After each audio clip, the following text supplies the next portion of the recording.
This is really, we should probably get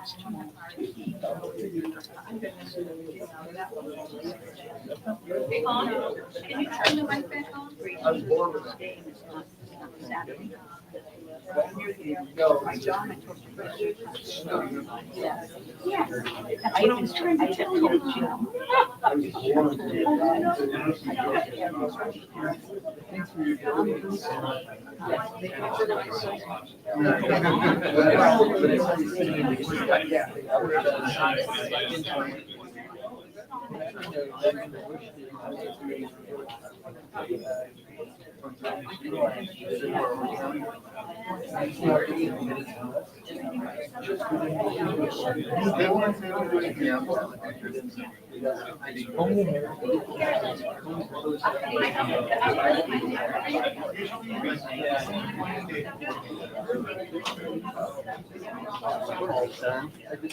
Sorry, do you need to get up? No, it's okay. Thank you. This is better to see you. Thank you. Do you see anyone else? On the side. I didn't know what to expect. Sure.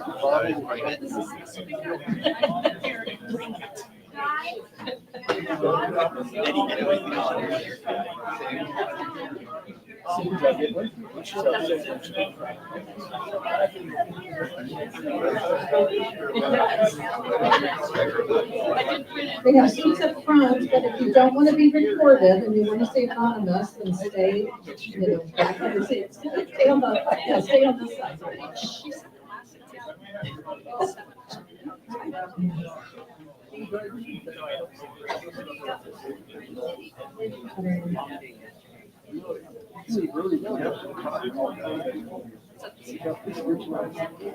Which one's the plan? Thank you. Before Catherine leaves, I'm Nancy Domino. I am the Orange County Coordinator for Election Integrity Project California. It's a whole volunteer army over here, and we thank everybody. This lady here is Catherine. She's the Assistant Coordinator. She's a staple in Orange County, and she's been doing it for over 10 years. A phenomenal gal and always available, which is great. And of course, we have Ruth Weiss here.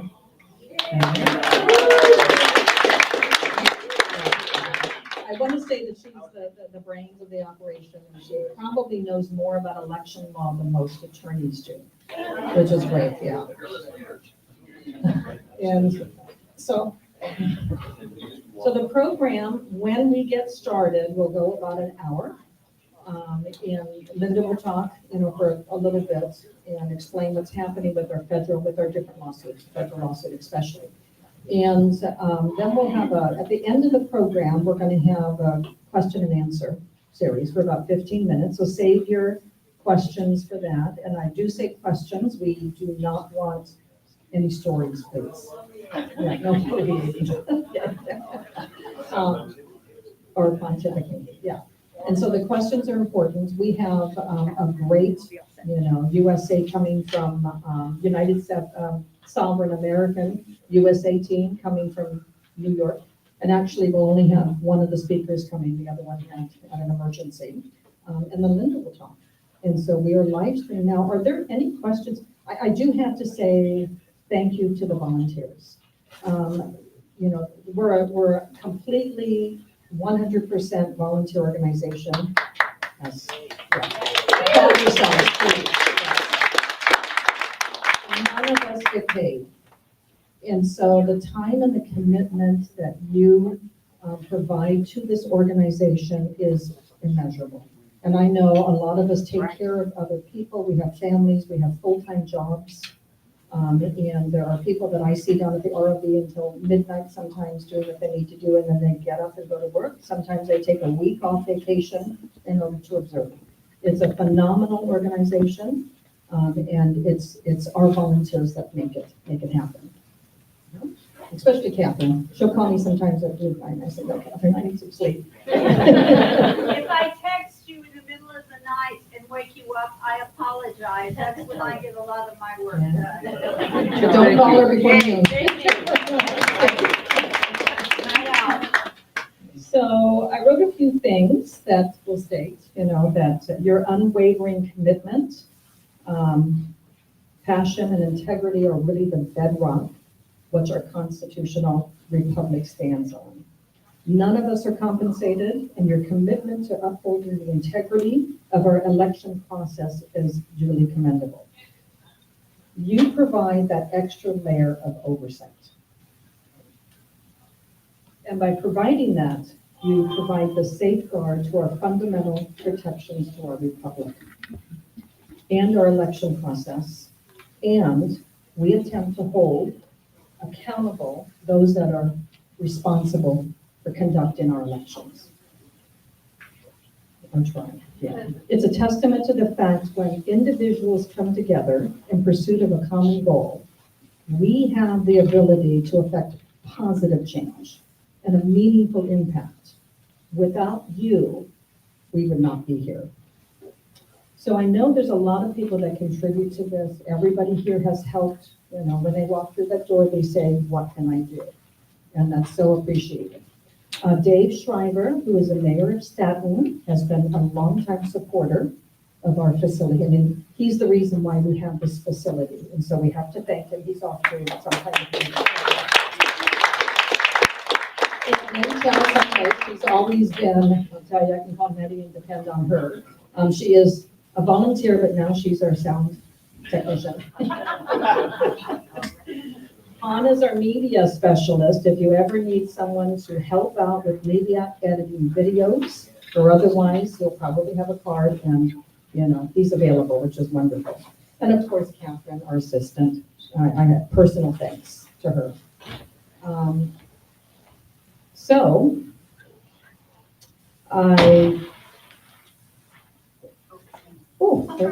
So of course, Linda Paine and Ruth Weiss, their courage, their leadership, and their vision. They've been doing this for 13 years when all of us were sleeping and not realizing what is happening to us. And it counted correct. So I don't think this next person needs any kind of introduction. She is, I want to say, the heartbeat of this organization. Their courage and their focus is unmeasurable, without a doubt. So I don't know if she's ready yet. Linda, are you ready? So she doesn't need any introduction. This is Linda Paine.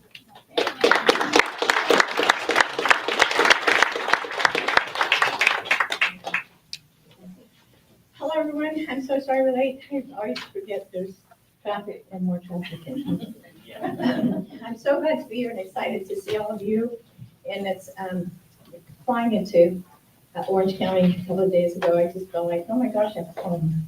So running the company from North Arizona, I barely know anyone out there because I focus 100% of my time on the issue here in California. So it is an honor and privilege to be here with all of you, and we have so much to tell you. Marly is here. If I can take just about 2 minutes, I'm going to pull my PowerPoint out so I can have, who is on? Sorry, we need to check some of your little tech support. We're supposed to be at 10:30 everyone. So Nancy and you team have done a great job. Good job.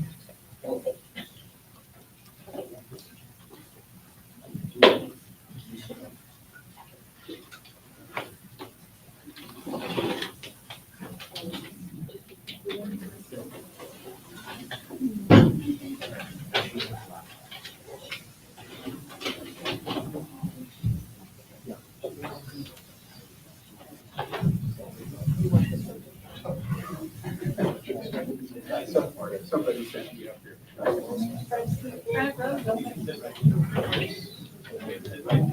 Sit over here.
They also lie and say they're already lying about that.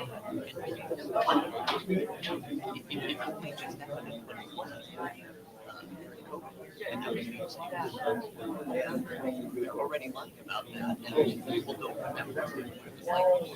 That's how short that is.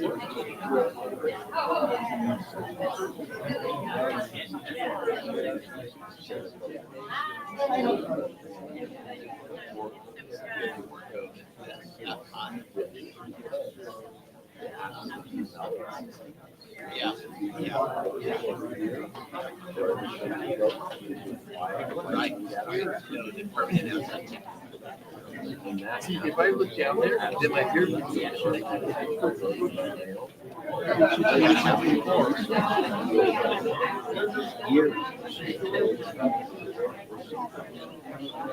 I was permanent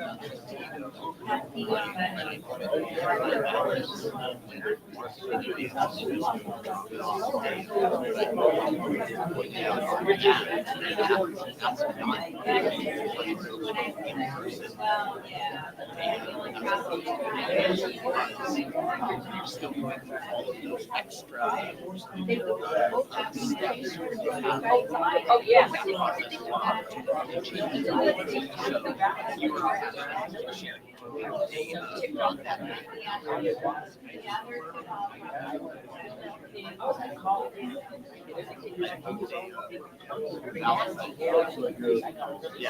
Oh, yeah.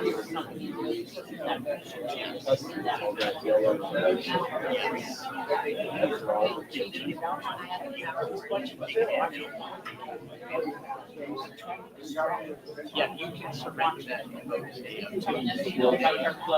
Well, state law now changed in 2024. It said the county may now allow you to use your local teller to open it up. Is that your actual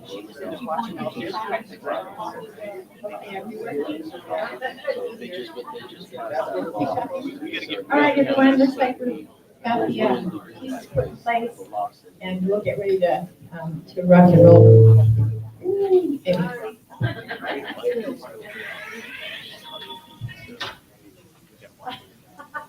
Before we start, if you can put your phone on silent or vibrate. Oh, thank you. Appreciate that. Okay, so while Nettie's doing a little of that work, I'm gonna go ahead and start. And for some of you who may not know who we are, Election Integrity Project California, we've been at this since 2010. We formed the company after the disastrous 2010 elections, and some of us in southern counties formed a coalition from the 9 southern counties and sort of went to the polls to have a look-see. We realized that we really didn't know how our system works. Everyone knew they wanted to vote, but what we saw in the 2010 election, we didn't really understand law or what we were looking at. But what we saw was so concerning that 4 of us from the coalition called an election law attorney and laid out for her the issues we were seeing in the 9 Senate counties. And she said, "Yes, we know, and but we can't fix it. Politicians can't fix it because it will be made political. So it's going to be fixed. Citizens have to fix it." So that's when we hung up with her and said, "Well, if not us, who? If not now, when?" And then we started. We really believed that we would do the research, we study the law, we present the information to the registrars, and they would say, "Oh my goodness, thank you. I had no idea this was happening in my county," and they would fix it. Yeah, right. We thought we'd be back to normal by 2014 and go on with our lives. That was 13 years ago. We're now in year 14. The level of documentation that we have began with 2012, our first time out, where we observed and documented the election process in 40 out of 58 counties. Right. And this is because of you. This is a citizen organization. Coordinator stepped up as I traveled through the state in 2011, letting people know we've got a problem, we want to try to. It was amazing to how many California organizations said, "We'll do it, Maureen." So going, I'm not going to give a lot of detail. We have a lot of ground to cover, and we're late. So what I want to go ahead and next slide. So I want to go ahead and talk about where we're at now. There we go. So we just had a hearing with the Ninth Circuit. I'm going to leave that up for just a second. We have now been in front of the Ninth Circuit 2 times.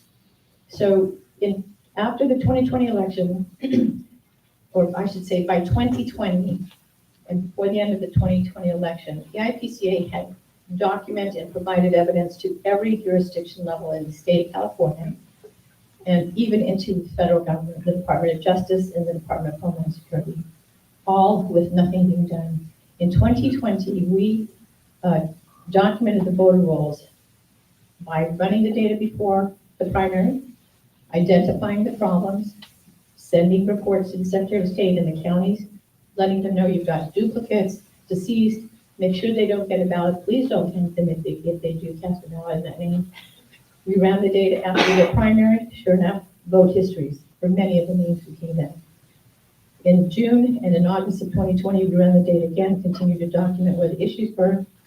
And in November, we again ran the data before the general election, identified the issues, provided it to the Secretary of State and to the county registrars, alerted them, please quarantine those names, don't send them a ballot. They did, and ballots were counted. So after the 2020 election, we said we have tried everything we can. And in January 21, we filed a constitutional challenge, challenging the entire election process, because by that time we proved that the laws passed by our legislators, the regulations implemented by our Secretary of State, and the policies and procedures used by our county registrars to manage elections and process ballots had moved the integrity of California's election process from a vault where we can know for sure that only our voices are counted to a sieve where any name on a spreadsheet called voter registration, whether it's a real person or not, will be sent a ballot, and that ballot will be counted equal to a citizen. That's unconstitutional, and that's what our lawsuit is all about. So we are now in the Ninth Circuit again because, well, that's first one. So we filed a lawsuit, went to court. The judge tried to say, nah, they don't have standing. So they tried to dismiss the case. We appealed to the Ninth Circuit. 16 to 18 months later, the Ninth Circuit heard our case and ruled not only that is because of all of you. And that's going to be my point today. Citizens of California, we have trained 20,000 of you in 43 out of 58 counties to go every election, no matter how discouraged you are, to observe, document, address if we can, the issues in our voter rolls, not our rolls, in our election process. Your evidence is astronomical. We have from 2020, 2021, and 2022, 10,000 signed affidavits. that are ready to be looked at. So the Ninth Circuit will be outstanding. In 23, we should have been auditing the 15 counties. We should have been able to do discovery and look at documents. But by August, there was enough answering between the attorneys for the defense that they convinced the judge that we didn't really have anything but a garden variety of complaints. And the judge dismissed us again, saying they don't really have what it takes. We immediately appealed to the Ninth Circuit. And the Ninth Circuit amazingly took our case. They don't have to take every case, but they took our case. We asked the Ninth Circuit to expedite the process because we're in the 2024 elections. Miraculously, they expedited. Instead of 16 to 18 months that it took for the first time in the Ninth Circuit, they got the written briefs completed in 3 months. So by the end of November, they were ready to schedule the oral arguments. Some of you had a chance to see the oral arguments. And the issue that we were discussing is, do we have the goods, basically? Do we have the evidence? And we do, again, because of you. Next slide. So on this one, you're going to have to hit the arrow down each time. So these are the laws that have created what we call a sieve instead of a vault for the election process. The electoral federal law requires that the electoral process that we use to choose those who represent us create a system that cannot be manipulated. So beginning with federal law, state law, the county registrar's policy and procedures, the Secretary of State, these are the issues that are impacted by these bad laws. So provisional ballots, next. That should say vote by mail ballots. Okay, there we go. So we'll start. Okay, next one. Voter rolls not maintained, vulnerable populations, poll workers not trained, and machines that are easily manipulated by even foreign entities or foreign governors. This is not just names on a page for us because of all of you. Each of these categories represents intensive documented evidence of how these parts of the electoral process are manipulated. Starting with provisional ballots in 2012, California cast 40% of all provisional ballots nationwide in 2012. By 2016, California cast 60% of all provisional ballots nationwide. Provisional ballots are only cast when there's a problem.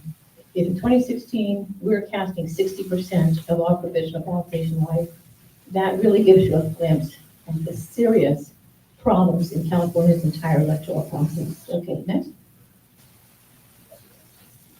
The election process that can be manipulated, again, we'll pop all this in, go ahead and catch all of them. Okay, keep going all the way till we get to the end. So in our evidence, the 10,000 signed affidavits, and that's just from 2020, 21, and 22, we have the same level of documented evidence beginning in 2012. So no matter how far back they want to go, we can prove exactly how it all began. Using the laws that are on our website, the Golden State Agenda, which twice our vice president and Cindy Cornett. That is one of the most amazing documents. I encourage all of you to go to the website and download it. We timelined and named the laws that were passed to put this in place. And of course, now those laws are being used all over the country. They are all unconstitutional because they make it impossible for citizens to have a voice that's greater than the name of a registrant that belongs to a duplicate, not even a person. Okay, so next. So I showed you all of that so that you can have confidence that we have the goods. Where the attorney wanted to get it off his plate, said we had nothing but a garden variety of complaints. We have in depth. So where we're at now in the Ninth Circuit, how many of you got to see the Ninth Circuit? How many were as frustrated as we were? So here's our attorney goes in, and the first thing she's allowed to do is present oral arguments. She could not even get a few words out before 3 judges and the 2 defense attorneys peppered her with questions, tried to break up her concentration, which they did, take up her time answering their questions, so she could not complete her oral arguments. So she had to say, okay, well, I'll finish the rest during rebuttal, which is her closing arguments. The next 2 attorneys for the defense had no interruptions. great shot, just go through their open. So then by the time it got to Mariah's turn to do her closing argument, she could not get to the point that was most important.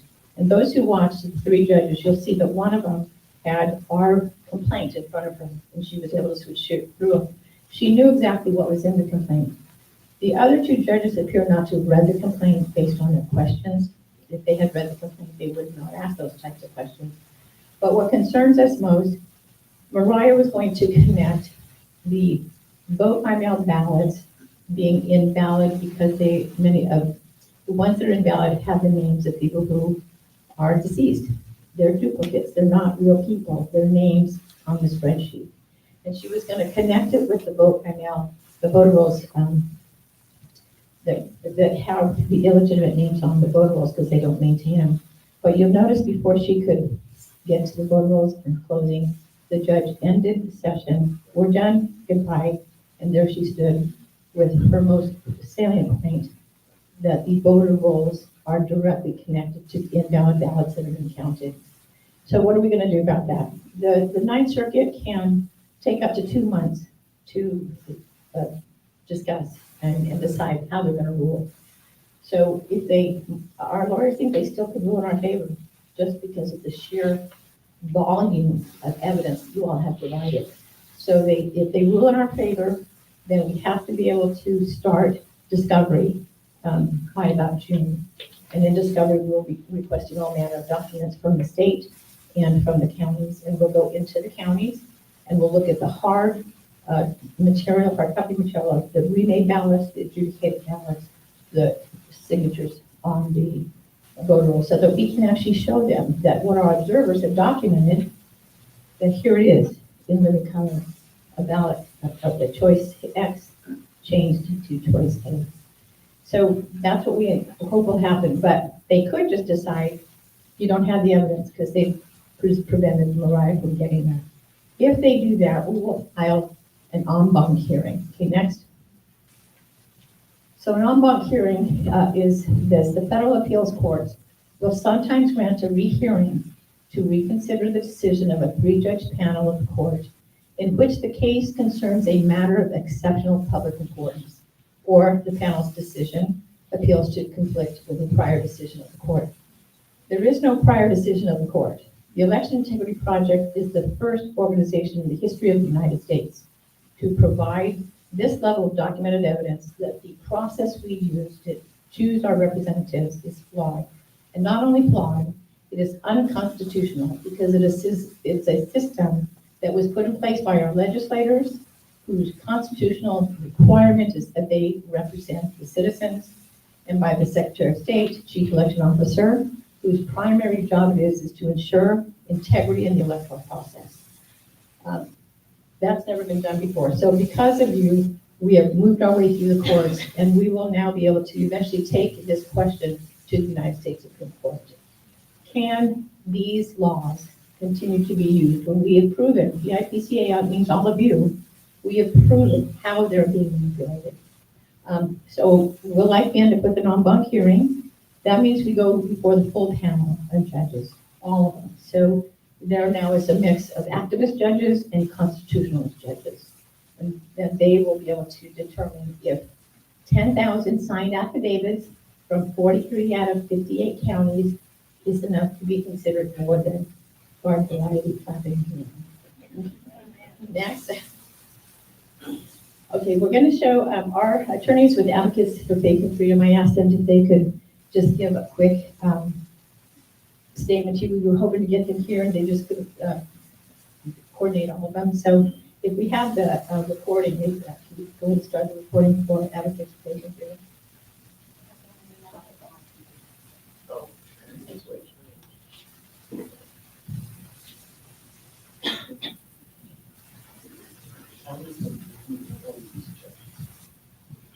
I'm gonna have to turn you down.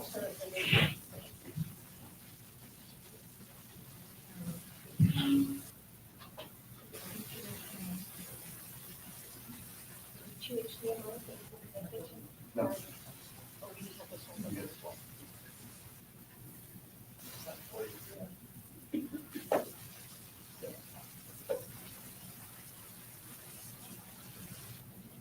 And while they're doing that, I wonder if you could still hear me.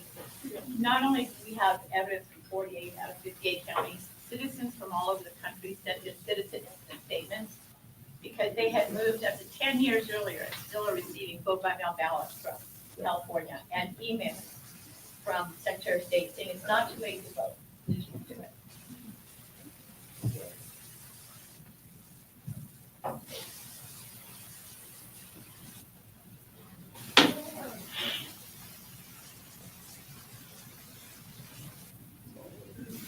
Lights?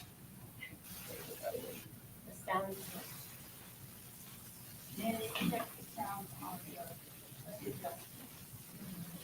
Mixer, it's the mixer.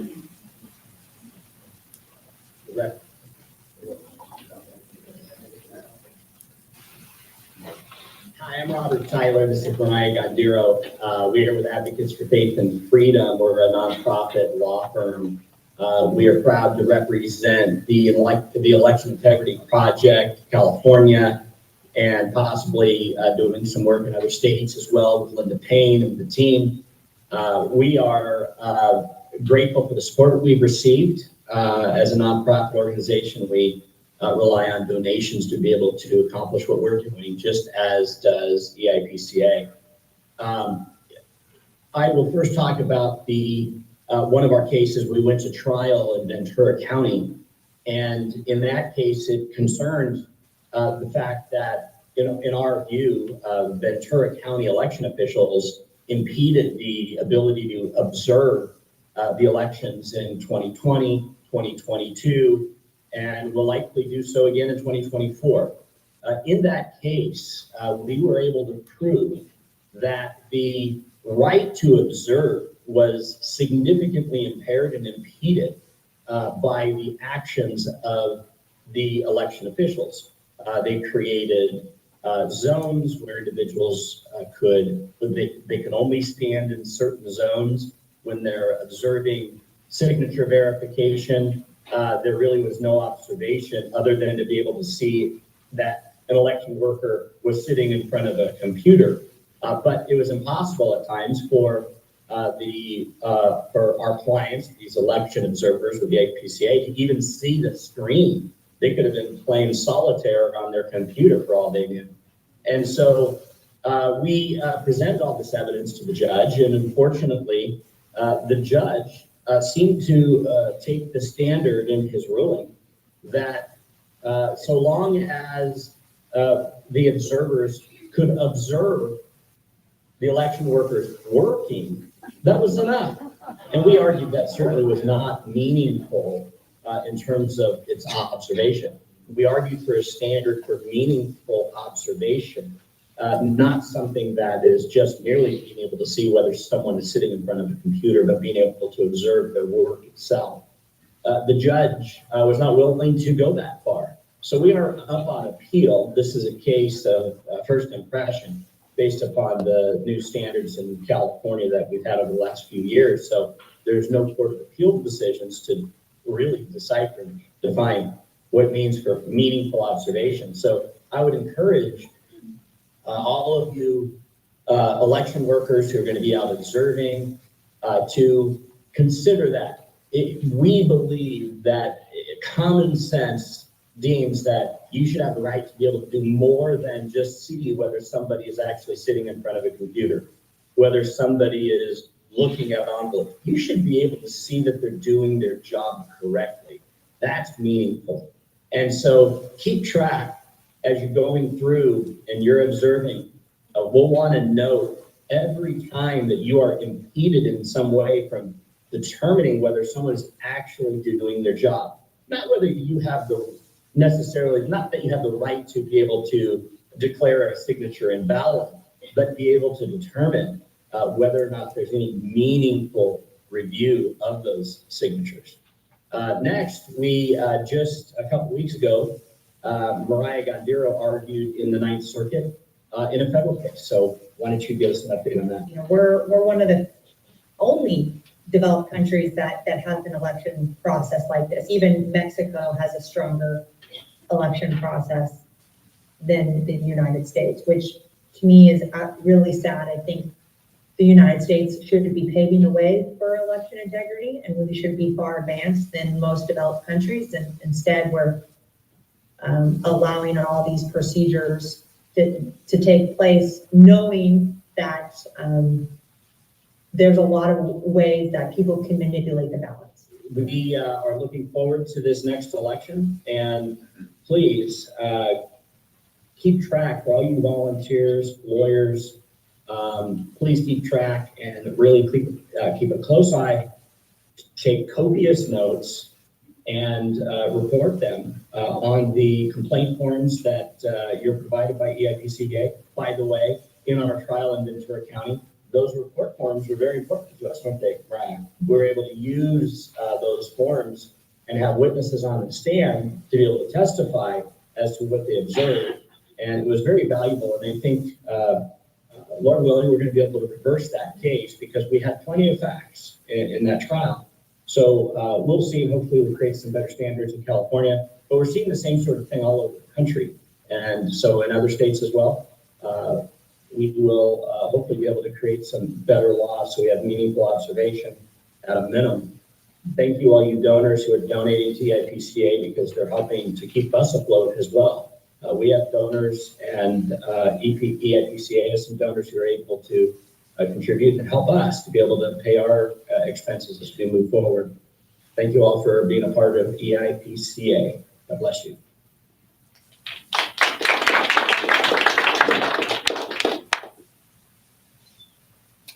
So while they're switching back to something, take up too much time. Can y'all hear me in the back? Am I talking really loud? Can I use this yet? No, not yet. Not yet. Okay. Go ahead. Okay, very good. So the important thing is the Ventura case, everyone, that also is a first ever lawsuit in which we in California are only one of 29 states that give us the lawful authority to observe the election process without being connected to a political party. So when you have counties all over the state that do the same thing, they interfere with our ability to see and prevent us from documenting exactly what the procedure is that they're implementing. So in this case, should we win the day, and we believe we will, because again, our Ventura County team is amazing. They've done an amazing job documenting every aspect of the processing of the vote-by-mail ballot system and how they continue to be interfered with, so that they have to stand in a hallway, look between stacked chairs and tables to see the adjudication computer on the other side of the window. So this is important because what we hope to accomplish with this is not only ensure that Californians who are observing have that right to observe, but the other states that have the right to observe now have a precedent-setting case that can help them from being interfered with. And even larger than that, we hope to see every state in the union be able to pass laws in their state to give them the lawful authority to observe. In Arizona, where I live, we do not have the lawful authority to observe. So as we work hard in California, I sit on my hands in Arizona with nothing to do but trust political parties on both sides to actually observe the process and see where the problems are. The problem is the political parties are not looking for the problem in the process. They don't observe the early voting, they observe election day, and that's it. That doesn't tell them that. So, Yeah, okay, we've got it. Okay, very good. So the next thing I want to cover really quickly is our voter roll, our data change. Go to the next one. Okay. So as California laws continue to remove integrity from the electoral process, Election Integrity Project California continues to work to ensure that every lawfully cast vote is accurately counted. Next. An amazing thing happened in September 2024. As we continue to work, many of us in the state of California are frustrated because we know that those who were named in the lawsuit 2021, 3 of those registrars immediately resigned within 2 weeks upon that lawsuit. Because, but it's a clap on one side, but on the other side, they were not held accountable personally. Our lawsuit is a lawsuit about process. But it's heartbreaking to see those who continue to implement a porous process that's manipulable have no accountability. I met Marly on the phone in 2024. She called to say what they were doing with you. 23, sorry. Someone in track. So she called to tell me what they were doing, and I'm going to have Marly tell you her story. It's an amazing story. But that phone call gave me, for the first time, hope that while we do our marathon of getting our federal case through the courts, getting a Supreme Court ruling, that these laws have to be overturned and election procedures have to be restored to a simple one-day election procedure that cannot be manipulated. And that's the long haul, and I encourage you to stay with us on that. We're nearing the end. We're about the 20th mile of the 24-mile marathon, but this is 24, and all of us are extremely concerned about what's happening in our country. So hearing about United Sovereign Americans strategy, which Marly will tell you about, for the first time gave me hope that if we get this done in time for the primary, we actually could maybe impact California's ability to certify invalid elections in time by the November election. So go to the next one. And missing link is what I keep calling on me. This is the missing link. We've worked for 13 years, all the while seeing election officials shrug their shoulders. Now for the first time, we won't see that. So EIPCa's data analysis group has been hard at work reviewing the state's voter rolls, VIV, federal and state election laws using the guidelines put forth by United Sovereign Americans. Though we have done a massive amount of work, this is the first time we're implementing something different. Next. California is the nation's largest state and has 27 million registered voters. This is no small job to analyze the voter rolls. And if you think of 2020, we did this 8 times to be projected in the summer. Anyway, let's go back to this. Next. A huge success for the EIPCa was the 2018 settlement of our lawsuit against the state for mismanaged and inaccurate voter rolls and the subsequent actions required of the state due to our win. Since January 2019, not only has the state removed 1.5 million inactive status registrants per our settlement agreement, next, but our latest data from October 23 shows the state has actually removed 2.5 million inactives since 2020. Next. The inactives were as high as 5.4 million in mid-2020. They are now 2.9 million, a new low for California. Next. Oh, the settlement didn't only impact Los Angeles County, though. All counties were required to comply. Many people think, well, so what? LA County had to comply. But because we sued the Secretary of State, that meant every county had to comply. And that's the important thing to know about our lawsuit, everyone. The 15 counties that are sued represent all of the counties. So if your county wasn't named, Orange County was named, but if you're living in a county that wasn't named, it doesn't matter. The result will positively impact every county in the state of California. Okay, next. Below are some county changes in the inactive status of registrants as of October 9, 2023. All right. So you'll see 2 of them that show positive. LA County minus 1.1. They removed 1.1 million inactive. Orange County removed 107,000 inactive. Ventura, 77 inactive. Now you see Fresno, it says plus 2,000. And that's because they began looking at the actives and identifying the issues in the actives and moving them finally to the inactives. I'll leave it there. Sacramento, 105 removed. Shasta, 1,000 removed. San Diego, 1,000 added. And again, Shasta finally began moving the ineligible actives to the inactive. That is a huge step in being able to follow federal law to remove anyone from the voter rolls. San Diego, 658,000. San Mateo, 100,000. Santa Clara, 207,000. And Solano, 60,000. So they're starting to make progress. However, next. However, they're still there. There's still massive numbers, 2.9 inactive names on the ballot, which means anyone who wants to cast a vote by mail ballot in the name of someone on the inactive list, per California law, that simply moves them back to the active list and allows them to be counted. So again, laws that create a sieve instead of a vault means that no matter how hard we've been working and making progress, we still deal with a system that can be manipulated. But it does show that clear evidentiary data coupled with robust legal action can make a difference in the integrity of our elections. But we're running out of time. Next. Oh. Our data analysis group has always believed and has proved the state's vote count voter registration database is inaccurate, incomplete, and therefore unreliable. And in 2020, we sent an encrypted disk to the Department of Justice and a detailed findings report showing this and proving this. Instead of doing anything about it, they took our report, put it in the drawer, and 4 minutes later, it was still there. Again, that's why we filed the constitutional challenge. Next. Our wins are bittersweet. Since our efforts focus on process, election officials are not personally held accountable for violations of federal law. Next.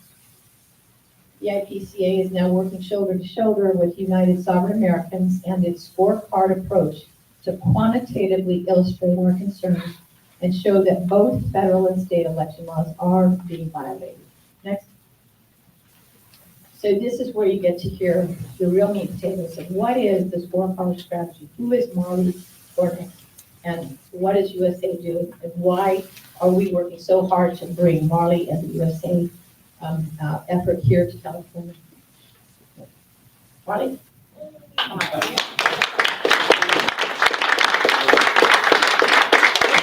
Thank you. Thank you so much. It's a joy to be in California for my first time ever. And you're the first Californians I'm meeting. So. Well, in California. Anyway, while we're getting this other presentation set up, I'll just introduce myself a little bit. In August of 2021, I launched an organization in New York State called New York Citizens Audit. And we did a lot of things, but one of the first things we did was just pull data from the state voter rolls, pull data through the Freedom of Information Law process. We got copies of the state database. We got copies of what they had certified as finalized vote tallies, this kind of information. And we just started mucking around in it because we had nothing else to do because none of us wanted to participate in a medical experiment. So everyone was home. That backfired. You need to turn this off for a second.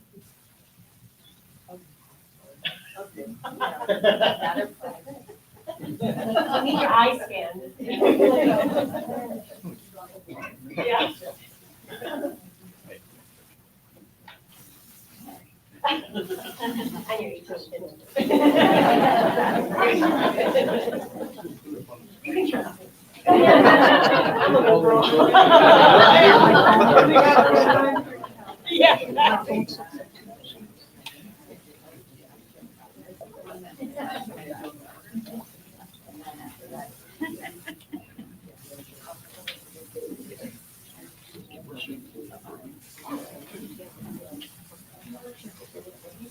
Does anybody know in Adobe what you control L to make it both? Yeah. Control L.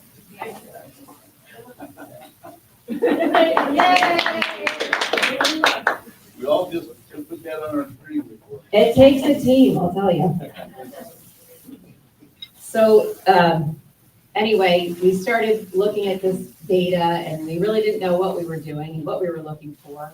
We were far, far, far behind EIPCa. But we discovered, well, through an argument, there were two analysts who were having a bitter argument because each of them was convinced that they knew the correct number of votes that had been counted in the 2020 election, and their numbers were different from each other. And it finally came to be, they came to realize, now this is October of 2021, which, if you're not too quick with calendars, that's 10 months after the election was certified, as accurate and legally compliant. They came to discover that the reason that they were having this argument was because the state was still changing the numbers. So one of them had downloaded a document on one day, and the other one had downloaded the exact same document roughly 10 days later, and the two documents differed from each other in October of 2021. So that really got us curious. Yeah. And not long after that, we discovered that the certified total number of votes counted for the 2020 election varied from the state voter roll database number of voters who had voted in that election by 272,535 votes. Meaning 272,000 votes were counted and there was no record anywhere of who had cast them.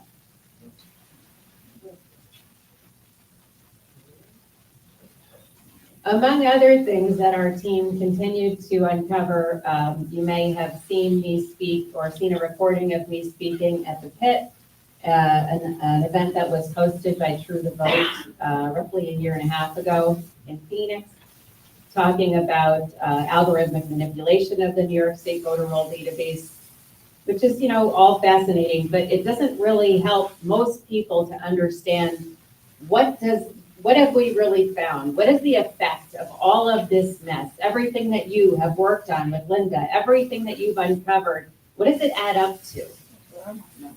And that's exactly what you're going to find out. And isn't that amazing? You came to the right room today. Because at the pit, I was sitting across from Harry Haury. Now, if you watched the entire pit, you probably saw his presentation too.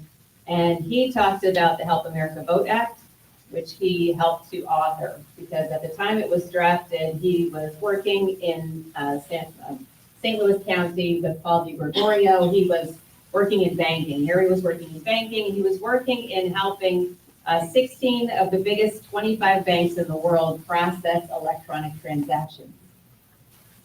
Okay, and it was that information and those processes and procedures that ended up getting written into law in the Help America Vote Act for how to deal with an electronic voting system.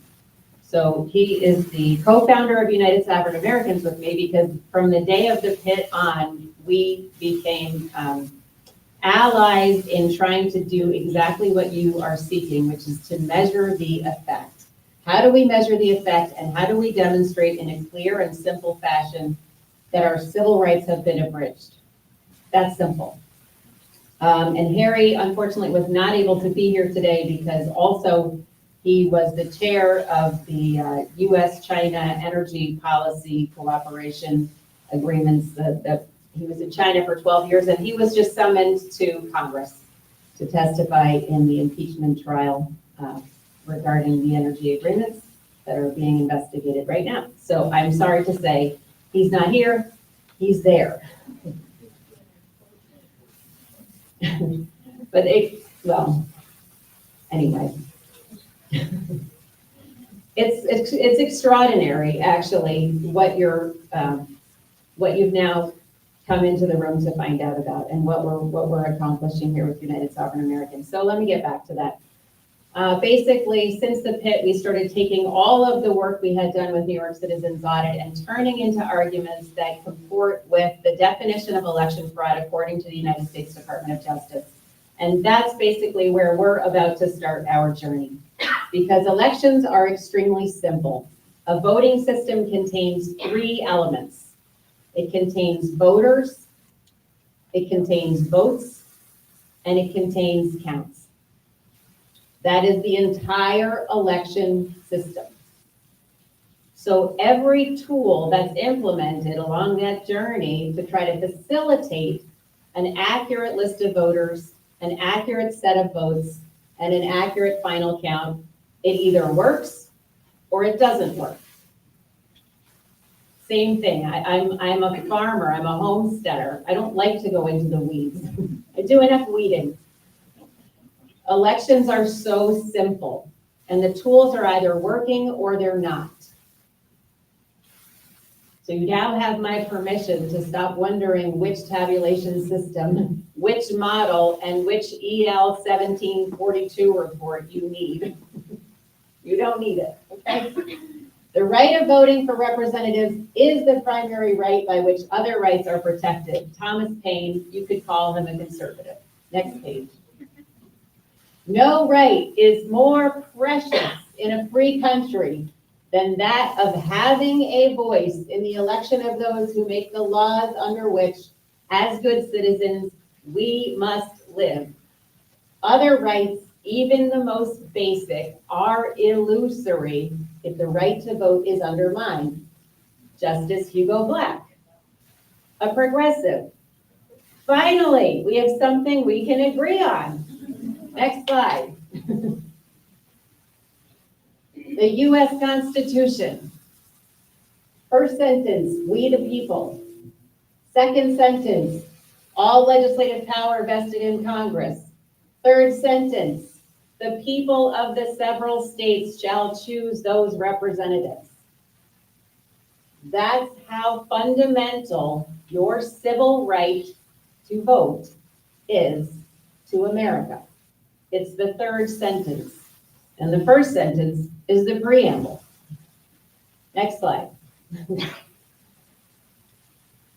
Now we're going to go a little bit deeper because we have more supporting evidence or more supporting law to uphold our assertion that this is not a matter of election outcomes. This is not a matter of bad technology. It's not the machine. This is our fundamental right. All persons, so the first section of the Constitution, of the 14th Amendment, describes what constitutes a citizen. So great, now we can all agree on that too. All persons born or naturalized in the United States and subject to the jurisdiction thereof. Great, next slide. In the second section of the 14th Amendment, we find some of the most extraordinarily helpful language for the United Sovereign Americans' approach to having a valid 2024 election. How do we get this done? So all this yellow stuff highlighted, this is the original language, and obviously some of the eligibility requirements have changed. But what this tells you is that when an eligible citizen voter's vote is denied or abridged in any way, the state is punished. The state loses apportionment. They lose federal funding, they lose electoral college votes, and they lose congressional representatives in proportion to how many citizens were injured. So one of the reasons why this particular section is so important is because of this word right here. Because there's a lot of arguments about whether or not citizens are the only ones allowed to vote, but I think the 14th Amendment Section 2 pretty much clears that up. Next page.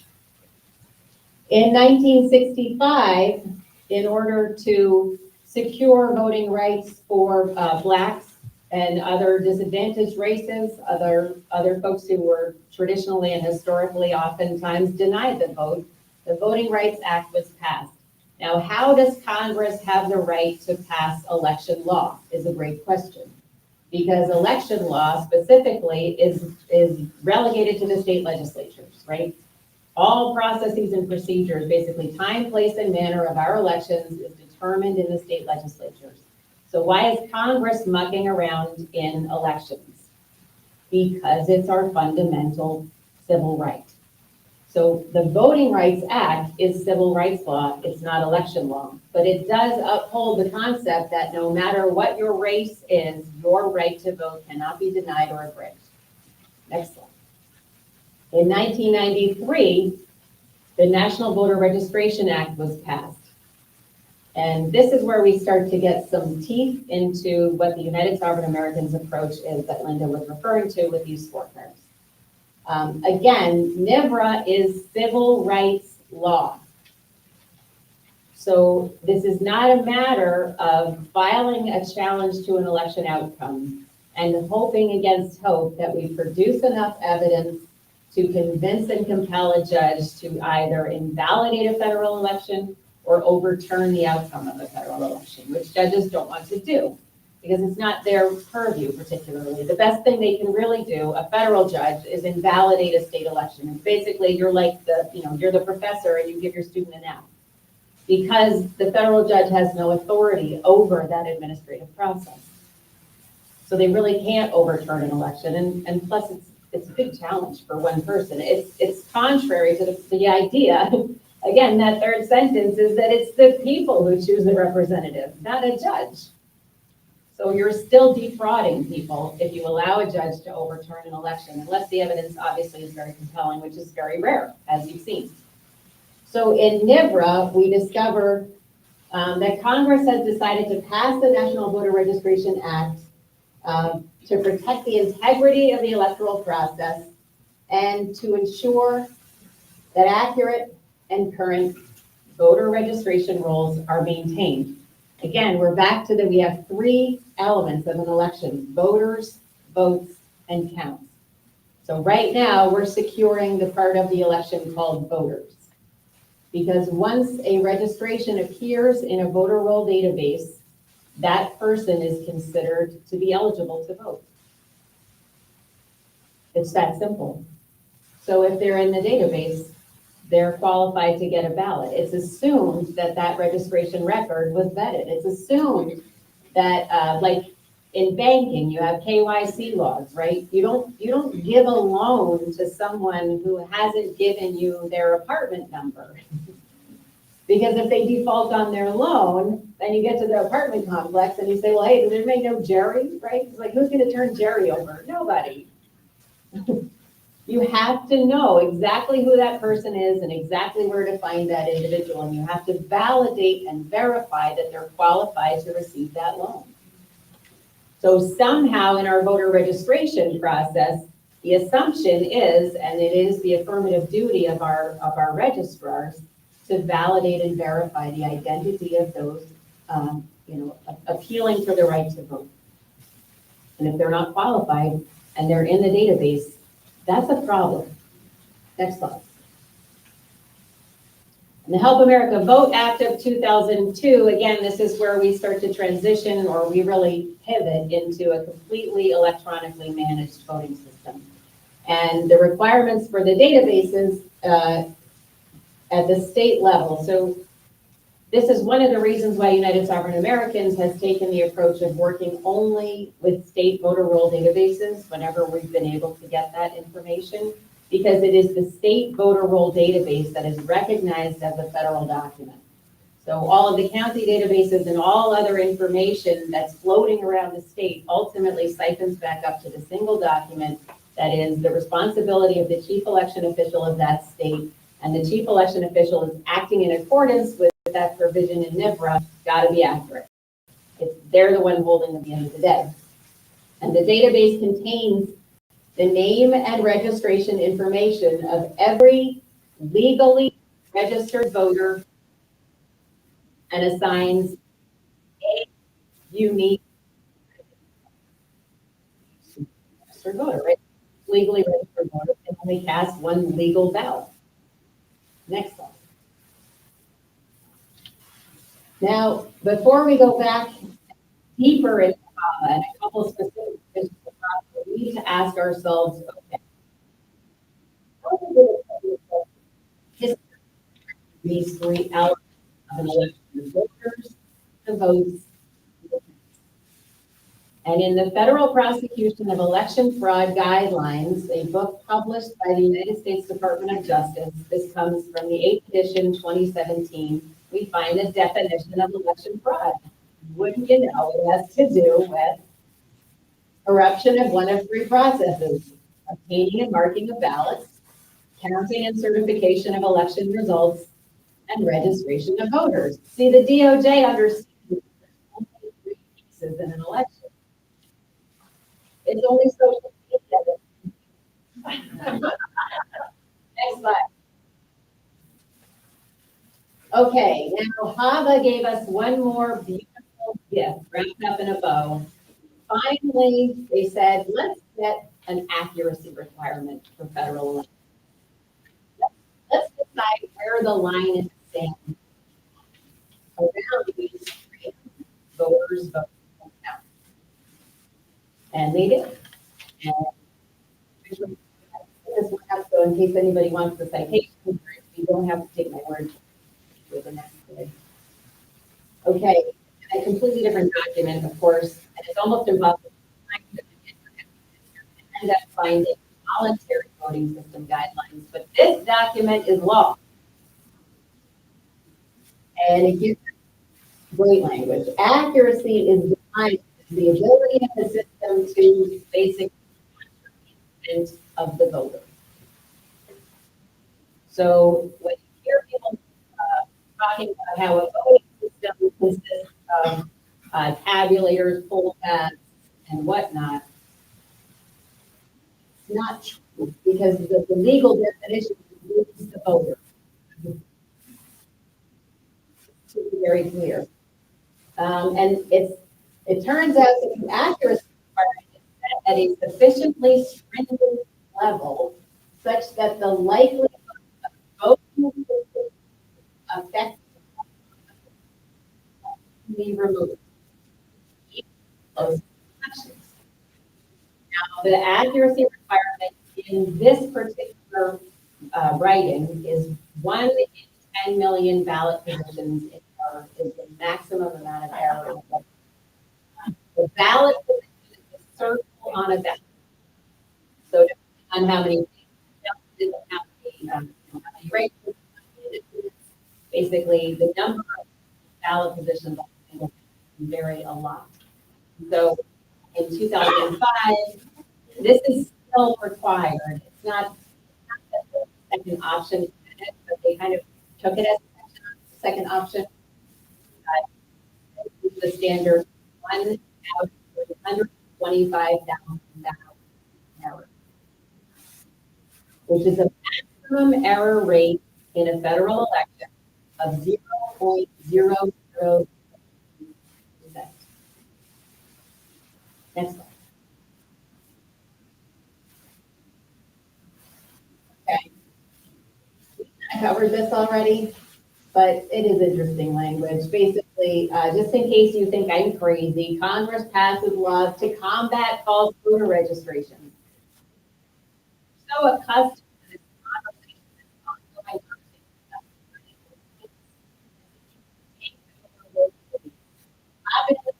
put soap in hot water, scrub it up, rinse it, hang it, and it's good to go. But in fact, Congress and the Department of Justice keep that in.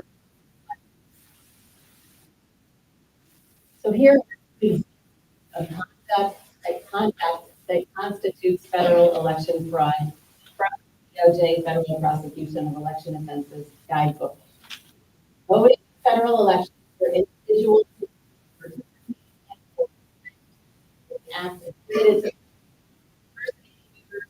and ballots in the names of people who see some examples of this on the scorecard. Oh yeah, sorry. Sure. Next one. Malfeasance by election officials acting under the color of law. That's in section 40. Otherwise known, actually, take a tiny little divergence. 1842 is the Enforcement Act of 1871, the Ku Klux Klan provision, under which New York citizens audit is currently under a criminal investigation by the for voter intimidation under the principle of law that they will ultimately be held accountable by. So yay.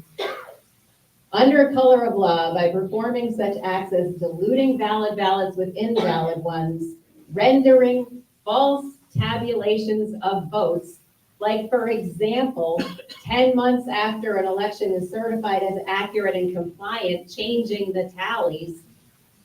Next slide. Submitting fictitious names to election officers for inclusion on voter registration rolls. And here's that kicker, thereby qualifying the ostensible voters to vote in federal elections. There it is, right there. If you're on the rolls, you're presumed validated. If you're on the rolls, an election official who's determining who to send mail-in ballots to or any other part of the election process where they're distributing votes, the actual opportunity to cast a ballot, if you're in there, they'll give you a ballot.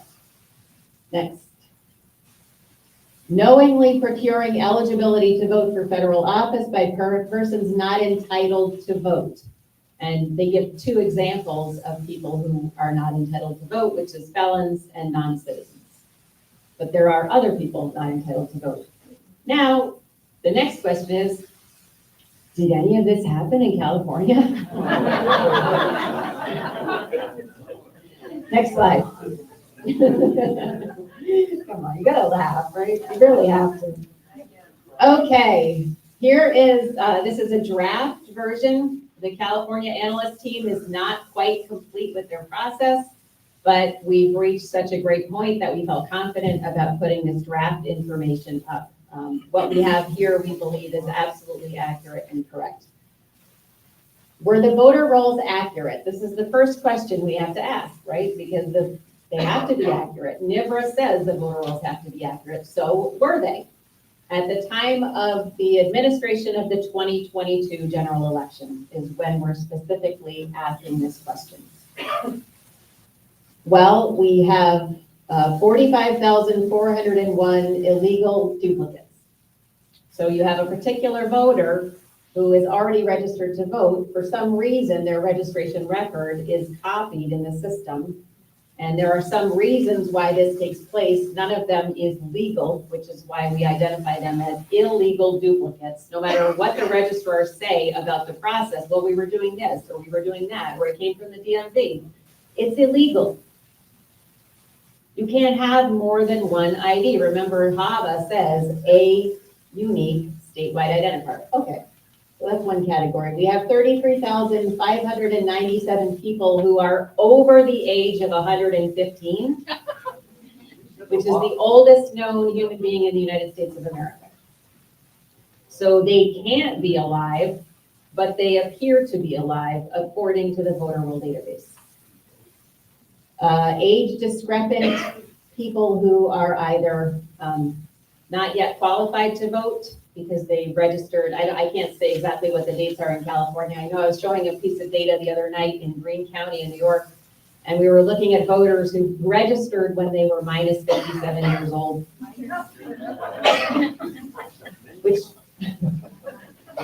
or invalid birth dates. It's funny, but it's horrible, actually. I mean, when you look at this stuff, sometimes I'll mark up these files, you know, and my husband comes in and, hi, honey, how are you? And I'm like, don't talk to me. Because I get so mad when I'm doing it.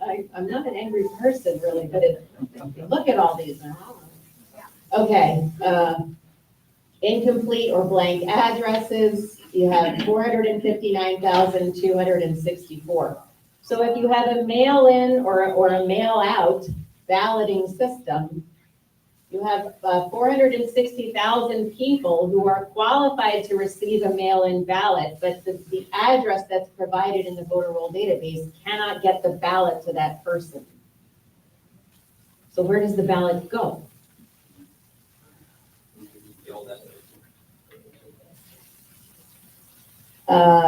There's a lot of other categories here. I'm going to go to this one because there's the two categories at the bottom. I really want to highlight these, actually.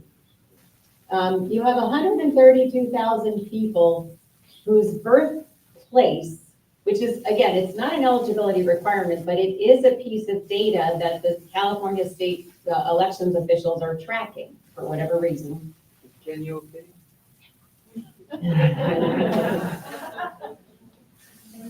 So in a prior version of the voter roll database, these particular voters were born somewhere different than the current version of the voter roll database lists them as having been born in. So there's a couple of questions that raises. First of all, why was the original birthplace inaccurate? Second of all, who was updating the original birthplaces to a new birthplace? And third of all, how did that happen 132,000 times? Ask Obama. And I'll bring up an example of a circumstance where I was meeting with an election official, a registrar in Monroe County, New York, and we had gone through sheets and sheets of just garbage, horrid, invalid data. And every sheet, she said, oh, it's this, oh, don't worry about it. It's this. She had an excuse and an explanation for all, 85,000 registrations I had to show her. Clearly, she had the documentation in hand. So we got to the sheet where there were 800 people whose birth dates had been changed in the last year. And she said, oh no, you see, it's so simple. And see, this one was an 8 and now it's a 5. It's just a clerical error. I said, I'm sorry, I just want to ask you, because I think that you're the only person who has the authority to change birth dates. I said, because the state officials don't have the power under the law to change or cancel or delete any data from this database. So you did this. Did you change 800 people's birth dates in the last year? And it was like, mic drop. She turned to her data guy and they just looked at each other and they were like, can we go back and look at those other files again? I said, sure. Okay. It was pretty positive, but now she's over propaganda and she's retiring, so. You just, I don't know. Anyway, back to this, changing registrant ID. Okay, a unique statewide identifier. If nothing else changes about a registration record, why does this state ID change? Who is doing that and how is it being done? This is not a clerical error. It's simply not. And it's not even something that would be done by, people's, like you saw in 2000 Mules. It's not even done by people stuffing ballot boxes. It's not done by people submitting fictitious registrants for a qualified voter. Because you're going in and you're changing something that is immutable in a voter registration record to something completely and entirely different. And the only place you can do that is at the state level, because it is the state that assigns the ID. How are they changing? This is not dirty voter rolls that you can put in the sink with soap and hot water. This is an investigation. Next slide. Second question we have, were the votes counted from eligible voters as required by the US Constitution? Remember, we saw that was the third sentence, and then we got clarification on it in the 14th Amendment. So of the illegal duplicates, only 330 votes in the 2022 election, which indicates that probably that's not a process. Well, I don't want to go into the indications. Let's skip that up. Deceased registrants, 3,100 people cast votes.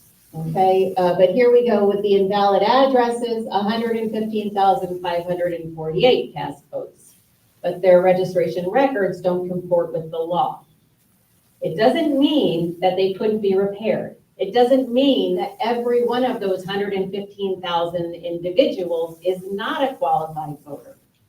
It means the registration record doesn't comport with the law, so it either needs to be repaired or it needs to be removed. Because it's either real and can be repaired, or it's fake and it's garbage and it's diluting your vote. Birthplace altered, 75,000 people. Now, the real reason I brought up that 330, okay, so there were 45,000 or some illegal duplicate registrations. Only 330 of them voted, right? You had roughly 150,000 birthplace altered. 50% of them voted. Wow, that's really a good turnout rate. Changing registrant ID, also roughly 50% turnout. Impressive. And then in California, you also had 254 votes that have absolutely no voter. They just have an ID number, is my understanding. But I'm not the analyst in California, so it's an interesting question. Wait, do you mean there's no name, there's no phone? Yeah, like really a phantom. Just state ID was issued. That's my understanding. Again, I'm not the person looking at the California data, so I'm here to represent some very brilliant and dedicated analysts from California. So you had 257,894 apparent voting violations in the 2022 general election in California. Again, some of these could be legitimate votes. The problem is they all had to be investigated and proven as legitimate votes prior to certification. Because certification means I am certifying personally and officially to the accuracy and legal compliance of this election. But there's open questions. And apparently there were 257,894 open questions. Next slide. Now remember, the third provision for election fraud, or the third element of defining election fraud, has to do with whether or not the tallies, the counts, are accurate. So one of the major questions that we ask at United Sovereign Americans is, did the number of votes equal the number of voters who voted? Seems simple enough, but they did not. So in the 2022 general election, you have, here we have 132,195 more votes counted than voters who voted. Now, whether or not that number is correct is an open question, and I'll tell you why. It's because they've destroyed the auditability of the database.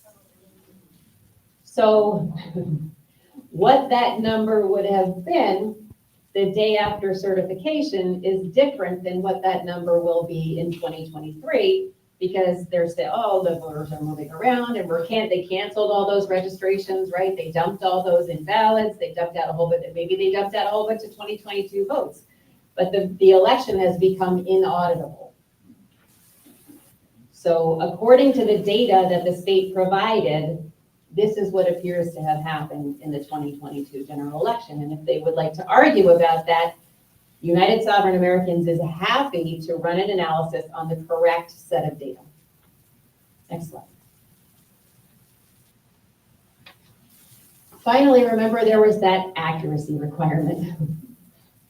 0.0008% maximum errors. And that would have given you, in California's 2022 general election, a maximum number of 89 ballots in error statewide.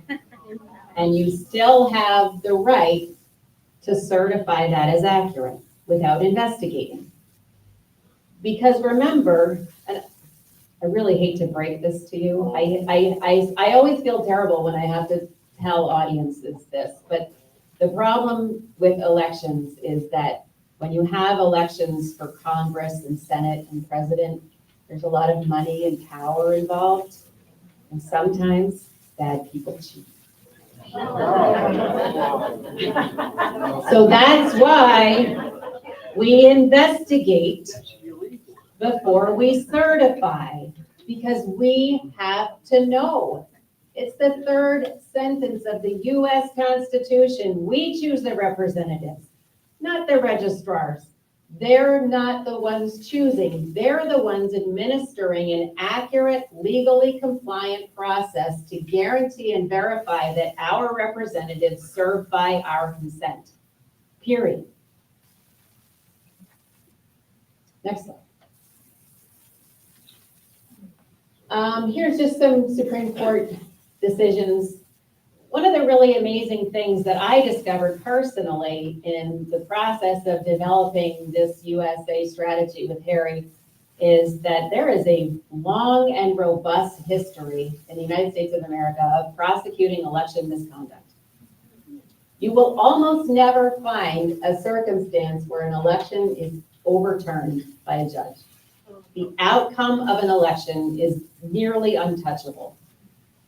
You will occasionally find circumstances where a federal judge invalidates a state election.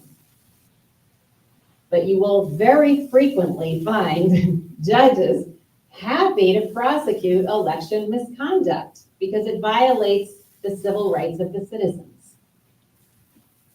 So these precedents talk about that basically. And Sims is from the Warren Court, right? So again, we're dealing with, some of the most progressive decisions in US history. Many people view the Warren Court as having significantly undermined our constitutional process. However, we got some great language out of it. The right of suffrage can be denied by a debasement or dilution of the weight of a citizen's vote, just as effectively as by wholly prohibiting the free exercise of the franchise. So it's not just denial of the vote. And I believe we just saw some examples of dilution of the vote.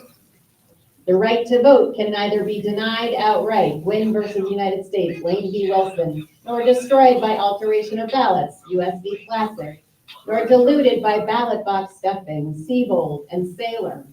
It's like if you read the federal prosecution document, it's so fun. You just can't get enough of opening up all these cases and realizing that we have a remedy here. Next slide. So what is that remedy? Well, as United Sovereign Americans, we want to follow the law. And what does the law tell us to do? It tells us that if we think our right of suffrage could be denied or diluted, or has been denied or diluted, we have to stop that immediately. We have to stop it right in its tracks. We have to file a TRO. We file injunctions. We stop them from stealing our civil rights before they certify, right? So that is exactly what United Sovereign Americans is doing. We are working right now with 23 states to develop the scorecards that you just saw for California.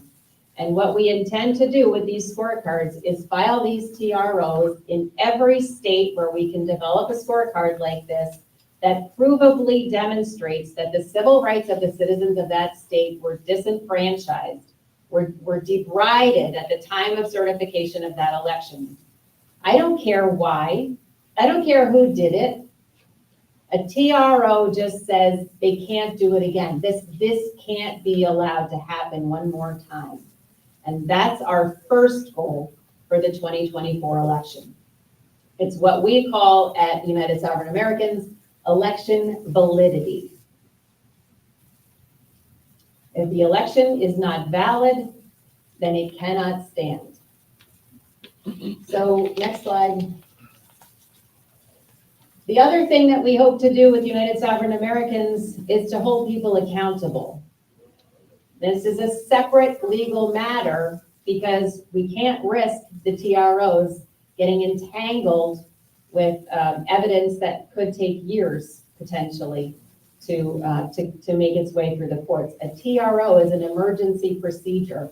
And in fact, one of the great things about the TRO strategy is that even if it appears to fail in advance of the 2024 election, like let's just say, for example, in New York, we file our TRO with the mountains and mountains and mountains of evidence, like you guys have here in California. And let's say a federal judge in New York says, we have literally exhausted every remedy available. And that gives us automatic standing. Do you remember the feeling on November 4th, 2020? Yeah. You probably haven't quite gotten over it, right? And then November, let's say 10th, 20th, remember Thanksgiving? And then December, and then the states started certifying, and then we will have automatic standing in every state where we have filed a TRO on November 6, 2024, because we have exhausted every remedy. And there's excellent precedent for this legal theory. It's not just an idea. It has worked, it has held, it has been used in our history multiple times. Typically, again, those civil rights violations were due to race issues, but this is a civil rights issue all the same. And so I just want to say that if we are able to file these TROs in all these different states, which I just want to say is expensive, we have millions and millions of dollars of free analytical work, free legal work, and free research already invested in those processes. We have every single person at United Sovereign Americans is a volunteer, including myself and Harry. We have these teams in 23 states. Actually, we have more than 23 states where we have teams, but we have 23 states making scorecards. And that's our intention, is to get that, because it doesn't look like anyone is coming to save us. No. And it's our country. We are the sovereign. And so it's really, it's like we are the mothers and fathers of our America. And we have this opportunity, and no one said it was going to be easy. And it wasn't easy the first time when they put quill to paper and drafted the Declaration of Independence. That was not an easy act. But we have to decide to join together as sovereign Americans and use all of our wisdom, our dignity, I like to call it our wits and our grits, to fix this problem, because nobody is fixing it. We have to do it. And so all of the research that you saw today was done by volunteers, and we're going to look at a couple of other documents. I want to show you a couple of things. I have a feeling if I go over there, I'm going to have to cut the mic because I'm going to probably get really bad feedback. Yeah. I want to show you, let's see, this guy. Oh, no.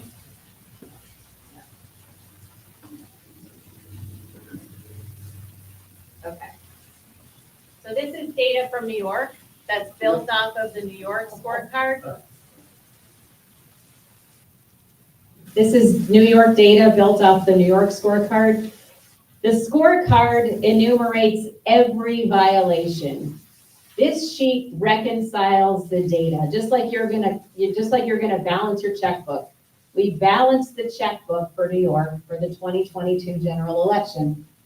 And we have 4 categories of registration. We have eligible records, those that don't appear to have any disqualifying flaws, those that are uncertain, like the altered birth dates or the altered state ID numbers, things that you would only know were wrong if you had compared different versions of the database and compared different variations of the exact same particular voter.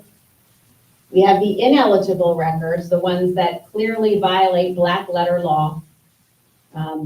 And then we have what's called deadwood, which is the Department of Justice created this term, not me. They call the records in the database that aren't eligible deadwood. And they say deadwood is a problem because it could be used to cast false votes. Again, if you're in the database and you don't belong there at the time of the administration, you're not qualified that day, you shouldn't be in there. So we reconciled and we were able to get to 0. We got all the voters accounted for. Then we tried to reconcile the votes, and we had a little challenge there because, again, we have that, this is 2022, we had 35,000 more votes counted than voters who voted. So we were not able to reconcile the voters against votes. But here is my favorite part, okay? This is an old version, which means that this number should have 2 less zeros on the right side of the decimal point.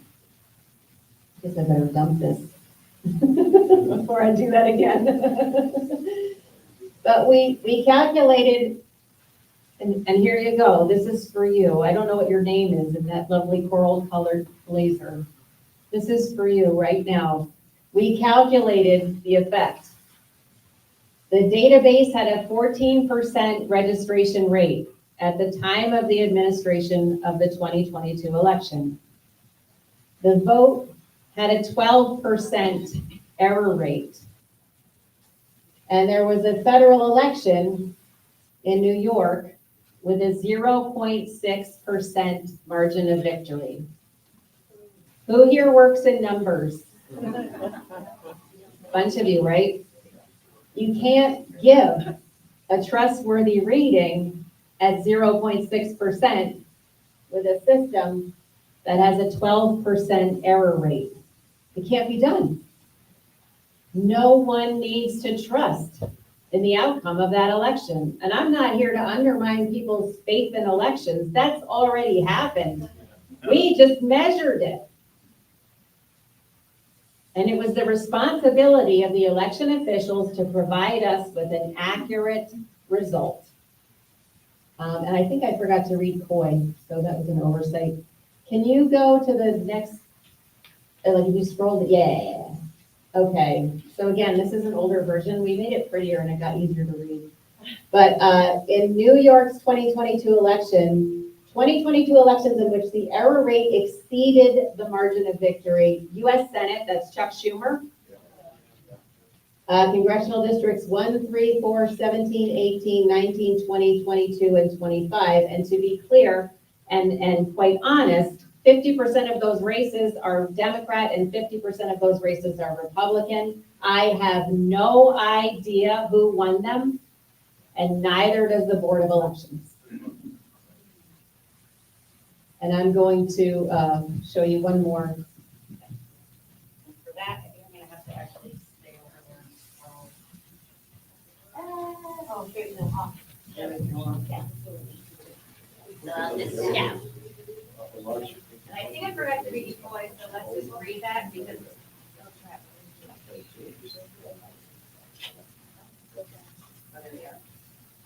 Yeah, let's look at this because I forgot to read this out loud.